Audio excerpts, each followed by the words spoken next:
Yeah, it's Matt Sager. And I said, regarding Josh Trank's Capone, which came out Tuesday, I was the first one to come out and defend it in advance of all the sort of pre-film criticism. People who were referring to Trank negatively because of his terrible work on the Fantastic Four, a movie which, it's debatable, right? Fox butchers a lot of properties, abuses a lot of filmmakers, particularly young and ostensibly vulnerable ones like Josh Trank. On the other hand, Josh Trank has been sort of unrepentant in saying that his vision for the Fantastic Four was meant to be very dark, meant to be very serious, to set up a more lighthearted and comedic sequel, but that the Cronenberg body horror of the really awful version of the FF that he helmed was essentially his vision. On the other hand, his only work before that from which we know him is Chronicle, a movie that most of us enjoyed to varying degrees. It was a cult hit, and many people still remember it fondly. I thought that the difference between Trank's account of things on Fantastic Four and that of Fox was enough for me to say, look, don't put the guy in quote-unquote movie jail. He's coming back. He's going to do a movie that's entirely his own vision, undiluted and uncorrupted by studio executives. He's working with, of all things, Redbox. It's so funny that as Netflix has these critically acclaimed original movies and series, like, for instance, The Irishman, Redbox, which I keep forgetting still exists, is also trying to be the, hey, no, we're competing with Netflix. We've got original properties too, like Josh Trank's Capone, originally titled Fonzo, a title they should have stuck with because he's almost never referred to in the movie as Capone, rather as his preferred nickname, Fonzo, hey Fonz. It did lead me to wonder. This was some of the only thinking I was able to muster up while watching this. I'm just going to get to it. Bad film. But it made me wonder about the origins of the Happy Days character, Fonzarelli. Whether that was in some part inspired by the legends of Capone, who was a larger-than-life figure. Whether that had some influence on Gary Marshall when he formed the Happy Days idea. Like maybe he had this idea when it came time to name the Italian-American badass, albeit one with a heart of gold, and one who on Valentine's Day probably gave cards and or flowers to Pinky and Leather Tuscadero rather than orchestrating a massacre. Whether the name Fonz might have been influenced by the real-life Fonzo Capone. Just a thought. And that's pretty much the only thought that was inspired by this film other than staring at the clock, waiting for it to end. Finding myself continually disgusted, not so much with the story, which is plotting, middling, and pretty much unbearable, but with what's actually happening on screen, which is just gross. The trailers for Capone are somewhat accurate in that they promise a never-before-seen look at the final days of this legendary gangster, and, oh yeah, these are the last days. The last days of a man dying of neurosyphilis. Tom Hardy just overdoing it like I've never seen. Doing a voice like this throughout the whole thing. Like, oh, it was difficult to watch. It was difficult to watch him strain his voice. He couldn't fake. Like, he wasn't able to do a Bane where, like, through a mask, you can tell he's working and straining his neck and vocal cords to pull off a voice. You see him making funny, silly faces As he struggles to talk like this. and then worse as Capone has stroke after stroke. But that's the least of it. A good 25% of this movie is Fonz Capone, Tom Hardy, having accidents. That is to say, walking around in a soiled, very full adult diaper and having accidents that fill them even more. Throwing up on himself and on others. And when he's not doing that, he's heaping verbal abuse on his friends, his family, his poor wife, played by Linda Cardellini. And poor Linda Cardellini just gets awful supporting role after supporting role. She's a really good actress and deserves better than this. It's difficult to know what Trank was thinking. There's a lot of blatant attempts at trying to do a Citizen Kane here. Lots of symbolism of kids with balloons. Oh, where'd the kid with the balloon go? Ah, blah, blah. And that all alluding to a plot point that I'm not going to touch on here because it only comes to fruition, and barely so at that, in the very last frame of the film. But it's hokey, it's dull, it's middling, it's a really tough watch. It screams Redbox original presentation, and when I said, hey, let's give Josh Trank a chance, please do remember that I also said, hey, if Capone shits the bed, as they say, in this case very literally, as happens a couple of times in the film, then maybe let's not give Josh Trank so quick a pass next time. And I don't mind telling you, next time I see directed by Josh Trank, to say nothing of written by and edited by Josh Trank, this is his vision in every way. This is undiluted, pure, uncut, unadulterated Trank. Next time I see that on a film marquee, be it on a VOD release like this, or if movie theaters ever reopen, I'm probably going to put my movie-going dollars elsewhere. Trank, who has embraced the many negative reviews he's received already for Capone, saying that, hey, at least it was my vision. If you don't like it, it means you don't get me as a filmmaker, as an auteur. And I don't get it either. I'm tempted to say I don't know why this was greenlit, but the fact that it's a Redbox production tells you a lot. The last Redbox original feature I watched is a movie that, if you like terrible, like The Room terrible movies, I actually recommend. Came out, I believe, in late 2018, a movie called The Fanatic, directed by Fred Durst of Limp Bizkit fame, and starring John Travolta in the worst wig you've ever seen John Travolta in. As a film fanatic, a star stalker, a guy obsessed with action movies and their stars and who stalks a fictional one at his home. A movie that only gets vaguely interesting when Fred Durst starts dropping in the prerequisite, extremely pro-Limp Bizkit dialogue, basically Limp Bizkit product placement, clearly something he demanded in his contract as part of his deal to agree to direct this disaster. Out of nowhere, some just very positive Limp Bizkit talk in this otherwise bizarre, pseudo-suspense, pseudo-horror flick.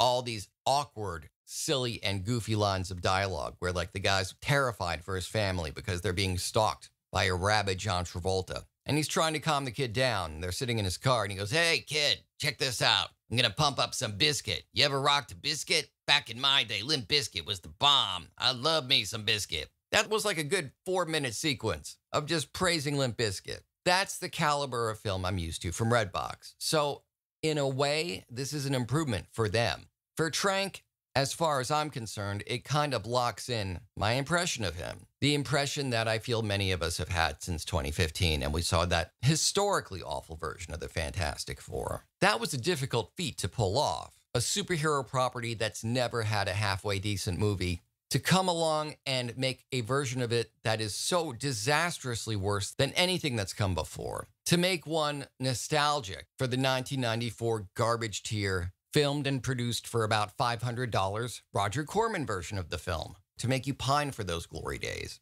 Trank pulled that off, but there were all these conflicting reports. Was it really Trank? Was it really Fox? Was it the secret de facto director/screenwriter they brought in against his will? Had Trank had a nervous breakdown and was that the cause? It doesn't matter anymore. He has given his thesis in the form of Capone, and it's terrible fantasy sequences, it's disgusting reality sequences, it's the worst use of Colin McLaughlin ever in a film that I'm aware of, as a wacky doctor who replaces Capone's cigars because he's had his 15th stroke with carrots. So poor Tom Hardy is just debasing himself all over the place, pooping and puking and chewing on carrots, talking to illusions, having hallucinations, including one grand hallucination in which for a second he seems to remember who he is. And he has this vision of himself with a golden Tommy gun, shooting all his friends and family because that's all his decrepit mind is capable of remembering anymore. Violence and the thrill of it. And yet he also is ridden with regret and guilt. So whenever he's not fantasizing about violence, he's crying and going, no, bad murderer. No, that's not me. It is puzzling. I'm happy for Tom Hardy that people don't seem to know for the most part that this movie even exists. Perhaps in large part because it's a Redbox original feature, perhaps because it's a pandemic and films aren't getting much press, particularly video on demand exclusive films like this, that, no offense to Tom Hardy, there aren't really a lot of A-list names here, so there's not a lot of attention drawn to Capone, and for Hardy, that's certainly for the best. For Trank, I don't know. This is his film reel now. Chronicle, Fantastic Four, and Capone. Capone may be the worst. It may have topped Fantastic Four in awfulness. And this one, he can't blame on the dog. He can't blame it on Fox.